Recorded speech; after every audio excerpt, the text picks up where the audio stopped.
तो वो मोमिन कामयाब हो गए, अल्लज़ीना हुम फी सलातिहिम खाशिऊन, जो अपनी नमाजों में खुशू और खुजू बरतते हैं। पहला, वल्लज़ीना हुम अनिल लग़्वी मुअरिज़ून, और वो मोमिन भी कामयाब हो गए जो लग़वियात से, जो गलत कामों से, हर लघु काम से एराज करते हैं, दूर रहते हैं, फजूल कामों से, लग़वियात से दूर रहते हैं। लघु कामों में सब चीज़ें शामिल है, जुआ, शराब, सट्टा, कैरम बोर्ड, चौसर, झूठ, गीबत, चुगली, हसद, कीना, बुग़्ज़, इनाद, एक दूसरे के खिलाफ षड्यंत्र रचना, ये सारी चीज़ें लग़वियात के अंदर आती हैं, लघु के अंदर आती हैं। जो लग़वियात से दूर रहते हैं, जो फजूल कामों से बचते रहते हैं। लघु कामों में एक काम ये भी आता है, चाय की होटल में बैठे हो, किसी मौलाना साहब को देखा, जा रहे हैं, ए मौलाना साहब, हाँ इधर आना, इधर आना, ऐसा लगता है जैसे इनके बाप का नौकर हो। इधर आओ, हाँ, अरे वो मौलाना साहब एक मसला बता दो। अभी तक मसला नहीं मालूम था, ना पूछना था, ना उसकी फिक्र थी। मौलाना साहब को देखा, मसला याद आ गया, इधर आइए मौलाना, हाँ क्या, तो एक मसला बता दो, हाँ क्या। मौलाना साहब भी बेचारे मुलाजिम आदमी हैं, मस्जिद में 5-6 हज़ार रुपये में इमामत करते हैं, ज़्यादा कुछ कह नहीं सकते हैं, ज़्यादा कहेंगे वो मौलाना को बड़ा घमंड आ गया है।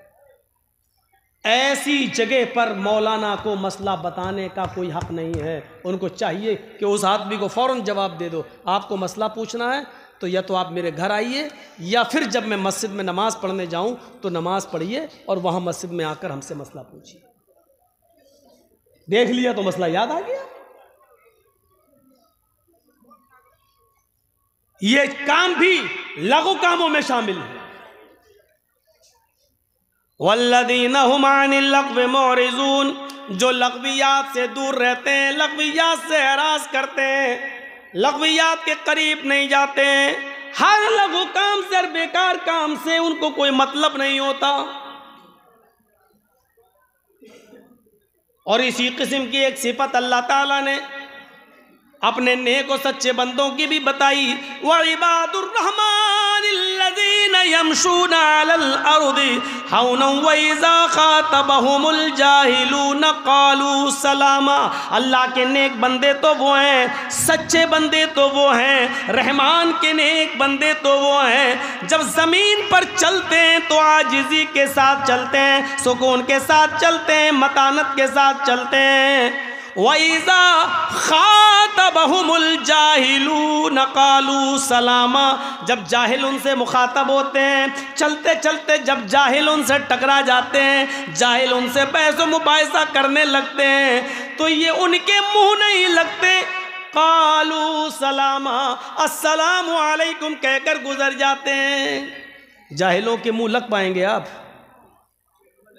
नहीं लग पाइएगा। और जाहिल से कोई जीत पाएगा? मौलाना जर्जीस साहब भी जाहिल के आगे कुछ नहीं है।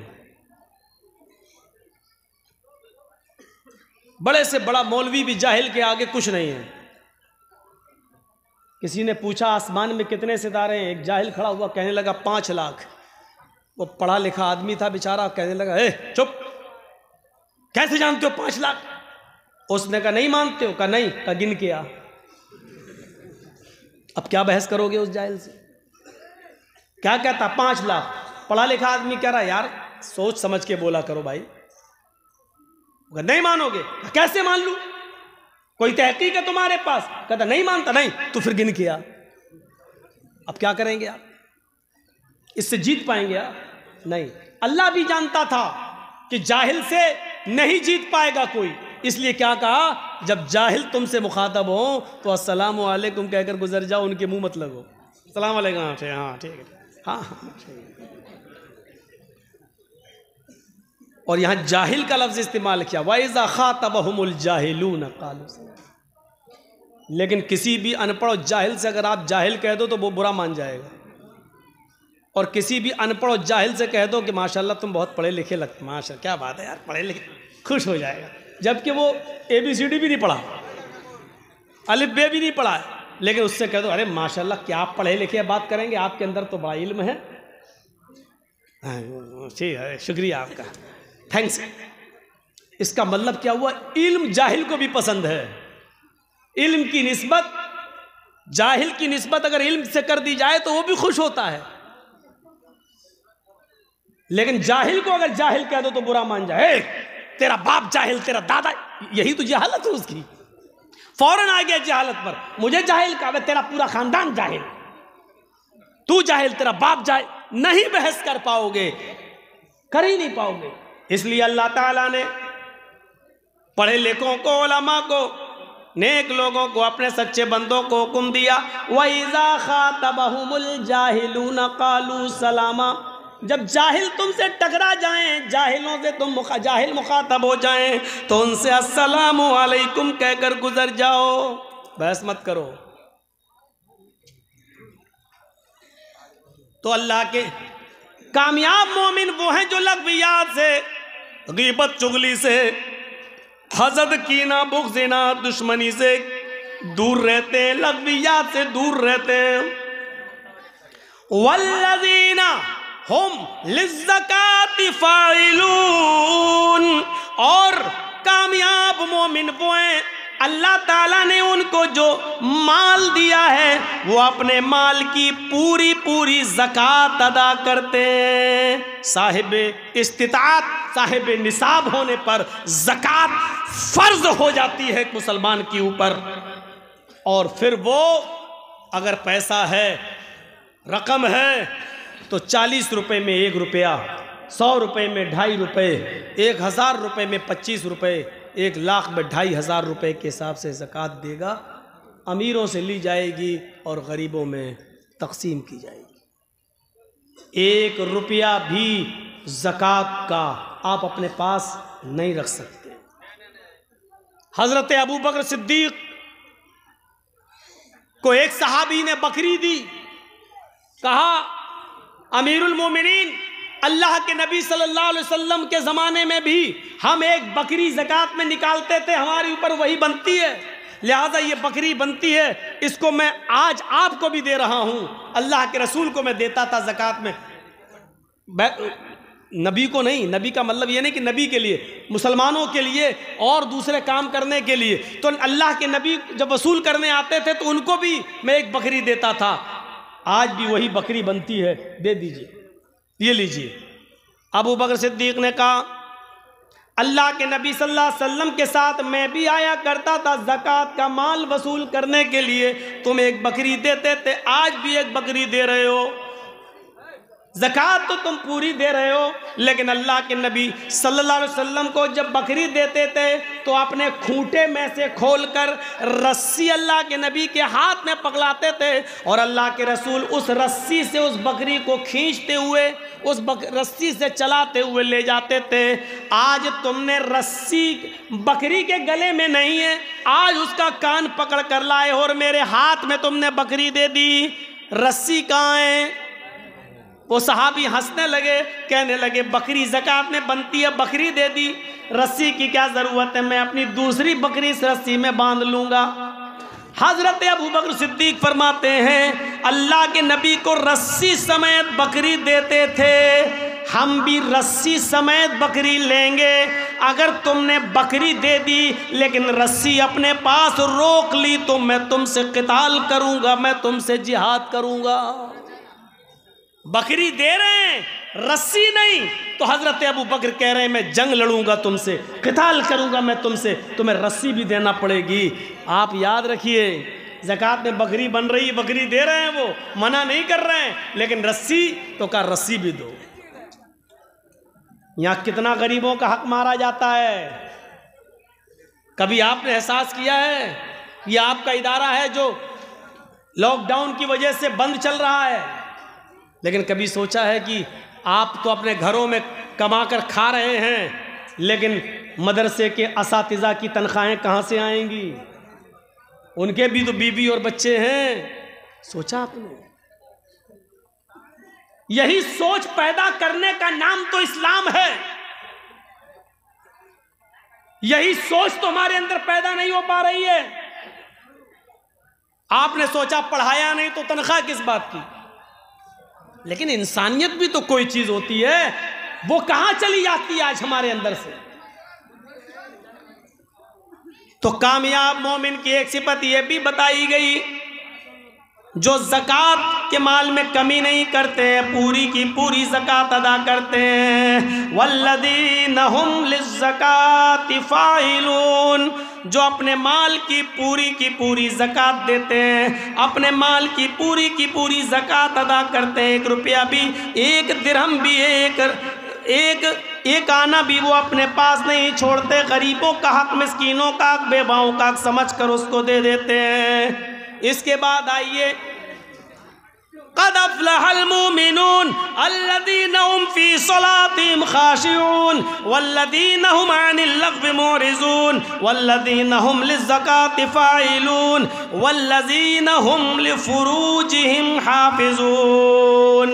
आज के मुआशरे और सोसाइटी और आज के समाज पर जबरदस्त कुरान करीम की इस आयत को इस रुकू में पेश किया गया है।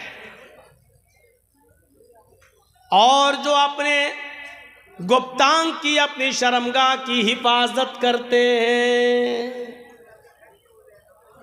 2 माना है इसका शर्मगाह की हिफाजत का। ये नाभि जिसको आप बोलते हैं बंगला में, नाफ से लेकर घुटने तक इतना हिस्सा मर्द से भी छिपाएगा। इतना याद रखिएगा, नाफ से लेकर घुटने तक, यहाँ से यहाँ तक इतना हिस्सा मर्द से भी छिपाएगा, और इतना हिस्सा औरत से भी छिपाएगी। मर्द के इस सतर पर नजर नहीं डाल सकता, और इतना हिस्सा औरत भी किसी औरत के जिस्म पर, सतर पर, इतने हिस्से पर नजर नहीं डाल सकती शरीयत की नजर में। अब सुबह वॉकिंग में जाना और टहलना और सिर्फ पैंटी पहन लेना, अंडरवियर इतना घुटने से ऊपर, और उसी में जॉगिंग करना जेब देता है। और फिर जब मर्द का ये हिस्सा नहीं देख सकता, तो फिर लड़कियों का उस हिस्से पे नजर डालना, और यहां से लेकर यहां तक का हिस्सा लड़की से भी, औरत से भी छिपाएगी। लेकिन आज घुटने से ऊपर जितना कपड़ा आ रहा है, उतनी ही वो आज मॉडर्न लड़की कहलाई जा रही है। एक बात मैं डंके की चोट पे कहता हूं, और ये बात यहां नहीं, बंबई वगैरह में कहता हूं मैं, क्योंकि बंबई वगैरह का माहौल ज़्यादा वैसा है। एक पहचान बताई है मैंने, जिस लड़की के जिस्म पर जितने कम कपड़े आप देखो,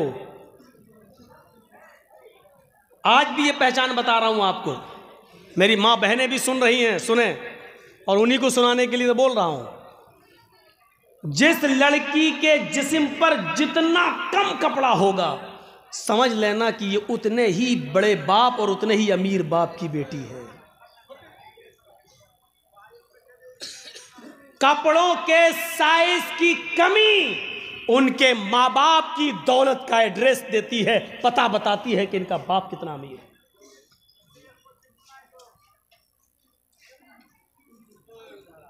लानत है तेरी ऐसी दौलत पर जो अपनी बेटी को 5 मीटर का कपड़ा लाकर नहीं दे सकता, और बड़े फख्र के साथ, कौन है, मेरी बहन है, बहन नहीं बोलते, सिस। अब तो सिस्टर से भी सिस रह गया, मदर से मोम रह गया, ब्रदर से ब्रो रह गया।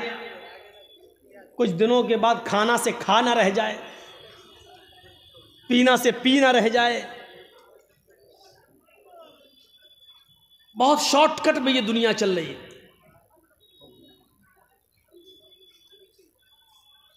लानत है ऐसे बाप पर। कौन? सिस्टर। कौन है? मेरी वाइफ। बंबई के अंदर मेरा फुफेरा भाई अभी टाटा हॉस्पिटल में, उसका पैर अभी काटा गया है पूरा कैंसर की वजह से। मैं वहीं था, पूरा 1 महीना मैं वहीं रहा हूँ, और अभी कल का प्रोग्राम करके फिर वहीं जाना है, क्योंकि अभी बॉम्बे से हॉस्पिटल से तो छुट्टी मिल गई, लेकिन अभी बार बार जाना पड़ रहा है हर दूसरे तीसरे दिन उसको लेके। उसके बाप नहीं है, माँ नहीं है, तो हम ही एक अकेले उसको बेचारे का लेके पड़े हुए हैं वहाँ। 70 साल की बुढ़ियाँ भी लगती नहीं है कि 70 साल की होगी। कौन सा पेंट करती हैं चेहरे पर। हाँ, ये अलग बात है कि पानी अगर डाल दिया जाए या बारिश हो जाए तो उनके बच्चे भी उनको पहचान नहीं पाएंगे, ऐसे निकलते हैं। पता नहीं कौन सा सामान लगाती हैं कि वो 70 साल की भी लगती, 17 साल की है, हॉस्पिटल में भी नहीं पहचान पा रहे। इस मेकअप ने इंसान को ऐसा बना दिया, कितना खतरनाक। और जब 70 साल की बुढ़ियों में भी जवानी चढ़ी है तो उनकी 18-16 साल की लड़कियों में फिर कैसी ओरियानियत हो। ताज्जुब करेंगे आप। यूरोप कंट्री में फ्रांस ने एक ड्रेस बनाया है, जिस ड्रेस को पहनकर लड़की बाथरूम में जाकर नहा ले, बस नहाने के लिए उसको पहने और बाथरूम में अपने गुस्ल खाने में जाकर उसको पहनकर नहा ले। यानी वो बाहर पहनने के लायक नहीं है, वो सिर्फ अंदर बाथरूम में उसको पहनकर शावर वगैरह से नहाने के लिए बस उसको नहा ले, फिर टॉवल वगैरह से पोंछ कर कपड़े अपने बदल कर वहां से बाहर निकल आए। वो इसलिए बनाया था फ्रांस ने, और उस ड्रेस को अभी तक फ्रांस में भी किसी लड़की ने पहनकर सफर नहीं किया है, ट्रेवल नहीं किया। फ्रांस में भी, फ्रांस की गलियों में भी उस ड्रेस को पहनकर कोई लड़की भी फ्रांस की गली में नहीं निकली है। वो ड्रेस जब इंडिया में आता है और इंडिया के बड़े शहर बॉम्बे में आता है, तो बॉम्बे की एक लड़की ने उस ड्रेस को पहना है और उसको पहनकर अपने घर से जूहू चौपाटी तक उसी ड्रेस में जाती है, उसी ड्रेस में। और आपको मालूम है वो लड़की कौन है? वो लड़की एक मुसलमान है। और आपको यह भी बता दूं कि वो किसकी लड़की है, नाम नहीं बताऊंगा। वो लड़की भी एक बहुत बड़े हाजी की लड़की है।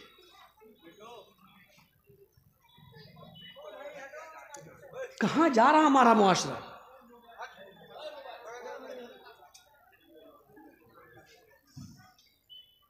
जिस महाराष्ट्र के अंदर और महाराष्ट्र की मिनी राजधानी कैपिटल नागपुर के अंदर षड्यंत्र रचे जा रहे हो,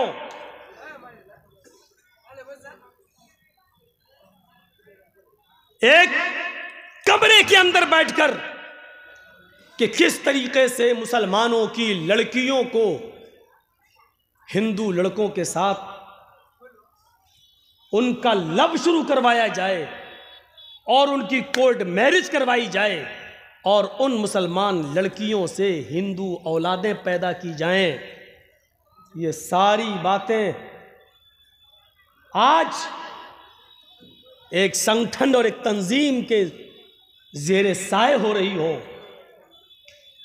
और इस कारनामे को ऐसे अंजाम दिया जा रहा है कि कॉलेज और यूनिवर्सिटियों में वैकेंसी निकाली जाती है, वैकेंसी, इतनी सीटें खाली हैं अल्पसंख्यक अकलियत के लिए।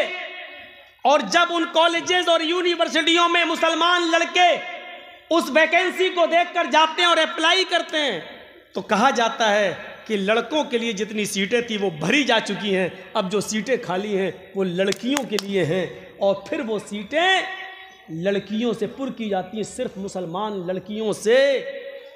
और जाहिर है को एजुकेशन में जब लड़के और लड़कियां एक साथ बैठकर पढ़ेंगे तो माफ कीजिएगा, महाराष्ट्र के अंदर कितनी मुसलमान लड़कियां गैर मुस्लिमों के साथ कोर्ट मैरिज कर रही हैं।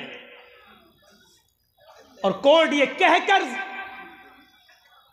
उनके माँ बाप की बात को रिजेक्ट कर देती है, लड़की बालिग है, उसको पूरा अधिकार है, किसी से भी शादी कर सकती है। और ये सारे काम एक संगठन, एक तहरीक, एक तंजीम के इशारे पर हो रही है, और वो तंजीम हमारी गवर्नमेंट के साए में पल रही है और परवान चढ़ रही है।